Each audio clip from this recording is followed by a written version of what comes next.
কাককে পক্ষী জগতের সর্বাপেক্ষা চালাক প্রাণী হিসেবে মনে করা হয়। শুধু তাই নয়, প্রাণী জগতের অন্যতম চালাক প্রাণী হিসেবে এদের গণ্য করা হয়। আধুনিক গবেষণায় দেখা গিয়েছে, কাক যে কেবল যন্ত্রপাতি ব্যবহার করতে পারে তাই নয়, যন্ত্রপাতি নির্মাণেও এরা পারদর্শী। জীববৈচিত্র্য বিষয়ক অনলাইন পোর্টাল listverse.com থেকে জানা যায়, কাক করভিটি গোত্রের অন্তর্ভুক্ত এক ধরনের প্রাণী। কাকের উদ্ভব ঘটেছে মধ্য এশিয়ায়। সেখান থেকে এটি উত্তর আমেরিকা, আফ্রিকা, ইউরোপ ও অস্ট্রেলিয়া মহাদেশে ছড়িয়ে পড়ে। পৃথিবীতে 40টিরও বেশি প্রজাতির কাক দেখা যায়। তবে বাংলাদেশে বেশিরভাগ সংখ্যক কাকই পাতি কাক, তবে অল্প সংখ্যক দাঁড় কাকও দেখা যায়। বাংলা ভাষায় কাক নিয়ে উন্মাদনা একেবারে কম নয়। বাংলা ভাষায় কাক নিয়ে প্রায় 18টি জনপ্রিয় বাগধারা প্রচলন আছে। এই বাগধারার মাঝেই লুকিয়ে আছে কাকের স্বভাব। কাকের বাসা সাধারণত অগোচর বৈশিষ্ট্যের জন্য এই বাগধারাটির উৎপত্তি। কাকের বুদ্ধি, কাকের বুদ্ধির কারণেই এই বাগধারাটির উদ্ভব হয়েছে। কাক অনেক ধৈর্যের অধিকারী, তাই তীর্থের কাক বাগধারাটিও মানুষের মুখে মুখে প্রচলিত। এর অর্থ দাঁড়ায় কোনো কিছুর প্রাপ্তির আশায় অধীর আগ্রহে অপেক্ষাকারী ব্যক্তি। কাক নিদ্রা বাগধারাটির অর্থ অগভীর নিদ্রা। কাকভূষণটি এর অর্থ দীর্ঘজীবী ব্যক্তি। আবার বিপর্যস্ত অবস্থা বোঝাতে ঝড়ো কাক, পরিষ্কার স্বচ্ছ জল বোঝাতে কাকচক্ষু, অত্যাধিক চেষ্টা অর্থে কাক চেষ্টা এবং খুব প্রাতকাল বোঝাতে কাক ভোর বাগধারাটি ব্যবহার করা হয়। কাকেরা গোসল করতে খুবই পছন্দ করে।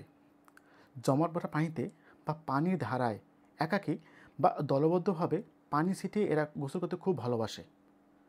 বৃষ্টির সময় কাকেরা জবুথুবু হয়ে এক জায়গায় বসে বৃষ্টিতে ভেজে। কাক ভোজন রসিকও বটে। কাকেরা বেশ সমাবেশ প্রিয়।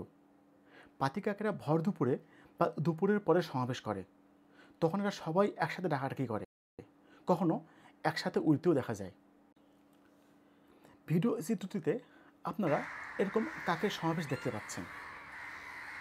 কাকের আরেকটি বিশেষ বৈশিষ্ট্য, এরা মানুষের মতো পরিকল্পনা করে কাজ করে।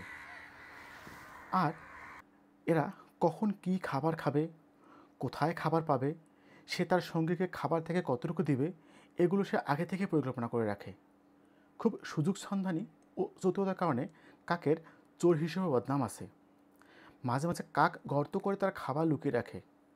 কাজটি করতে সে আরেক দিকে চোখ রাখে, যাতে অন্য কাক তার এই খাবার লুকানোর ব্যাপারটি দেখতে না পায়।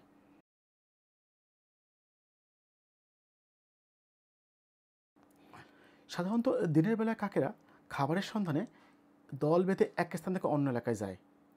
ভোরে ও সন্ধ্যায় নজর রাখলে এরকম দলে দলে কাক উড়ে যাওয়ার দৃশ্য দেখা যায়। রাত এলে কাকেরা বেশ অসহায় বোধ করে।